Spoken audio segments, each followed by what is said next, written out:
Right, task 4, final task, and this is where we start building the server-side parts of the system, so using PHP to integrate with the database and return HTML to the client side. There's 3 objectives here, so we want to build add new movie data.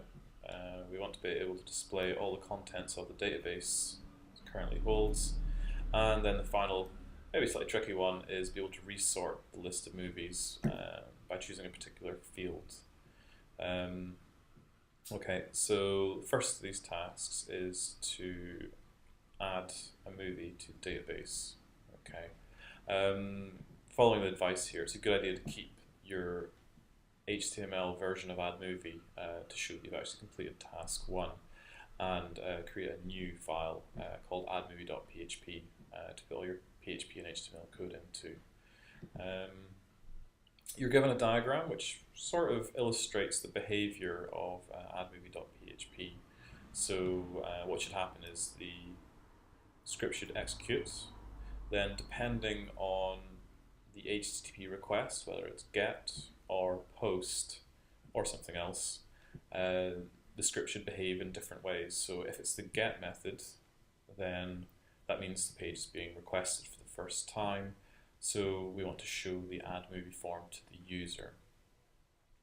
One of the things we can do with PHP is make scripts self-referencing and give them multiple behaviors, so it makes sense within the addmovie.php script to also handle the what happens if a user has filled in data in the form and posted it when they submitted. So that's the second condition, else if post request. So if the form has actually been submitted with some data, then what we want to do this time is add that data to the movie database.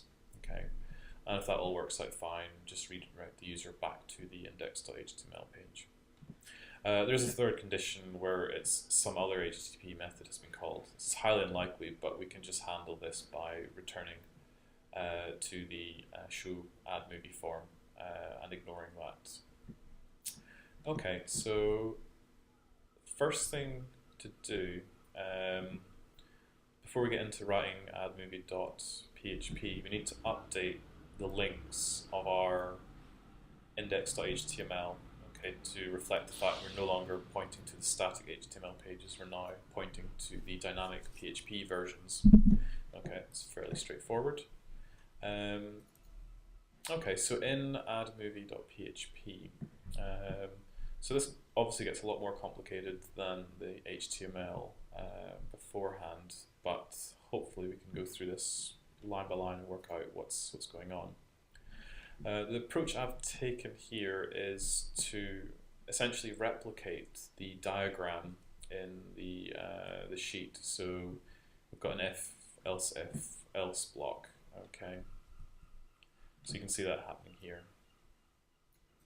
So what I'm saying, the first condition, if the request method equals get show add movie form. So I'm using a PHP function here which I've written myself. You can see it sitting just here.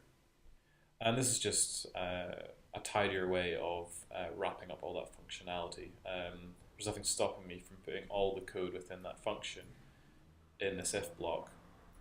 However, I find this is just a much neater way to organize my code so I can see exactly what's going on in this block that's deciding the behavior of the script, and then worry about the details of each behavior within a function. In the same way, if the request method was post, so we're presuming that the form has been submitted with some data, then I've written a second function called add new movie. If I just hide that function, you can see it there. Okay. Finally, let's handle the what happens if the user somehow created a different HTTP method. Here I've actually redirected to index.php, which is slightly different from what this sheet asked for, but isn't a massive concern. Okay, so let's consider what happens when the user requests the form for the first time and it's a GET request. So they've either clicked on a link or they've typed in the URL for this page. Okay, so there's no form data involved. So the function is more or less, it's the code that we've already developed, except it's been wrapped up into a PHP variable. So I've created a little PHP variable called HTML, and then I have a very long here.doc statement, which is essentially all of the HTML from the original addmovie.html file. Okay, you can see that it goes all the way down. There's no PHP code in there at all. Okay, and all this function does is print out that HTML. Okay, so it returns that HTML to the client. Slight modification. We have updated the form tag. We now have an action and a method.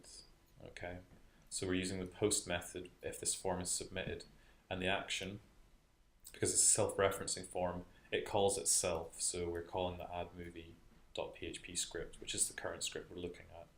Okay. So once that's shown, we should see something like, so if I click on add your movie, you can see that it's addmovie.php now, and I've got the HTML for my adding a movie. Okay.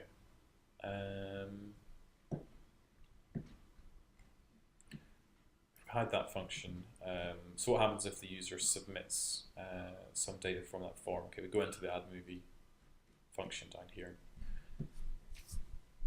The first thing that happens in this function is we extract all of the information we're interested in from the post superglobal array, and essentially I'm just renaming each of these to make it a little more readable. So instead of having to refer to post title every time, I can just say title synopsis.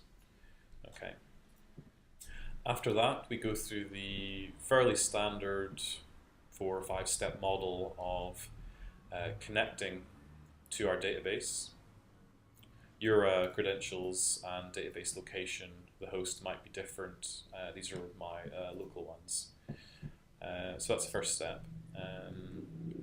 After we've made that connection, we want to test if that connection is good or not. So that's fairly standard. Print out a message if it's failed. So if there is an error number, then print out a message.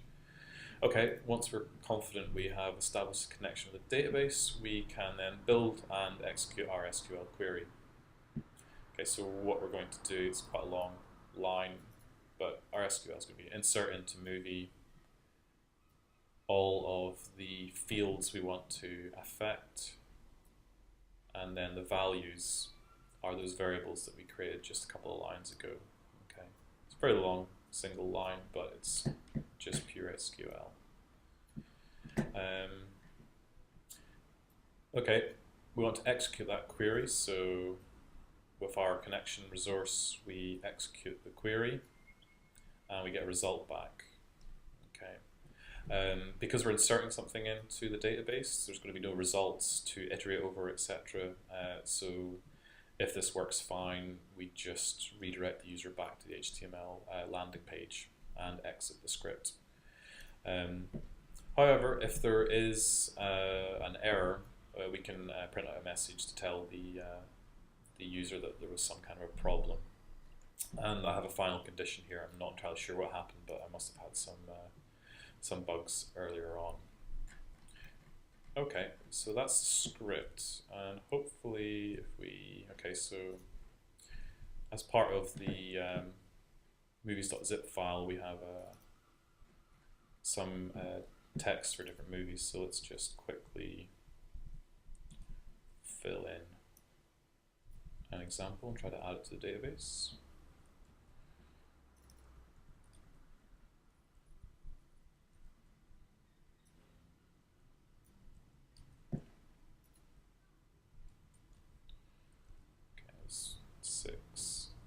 And I need to include the folder name for where all the images are stored. Just want to double check that's right.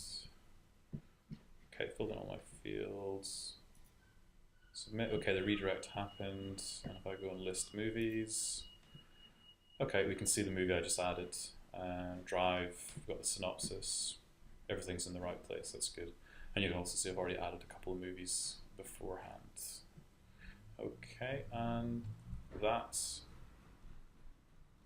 is all you need to do to complete that part of task 4.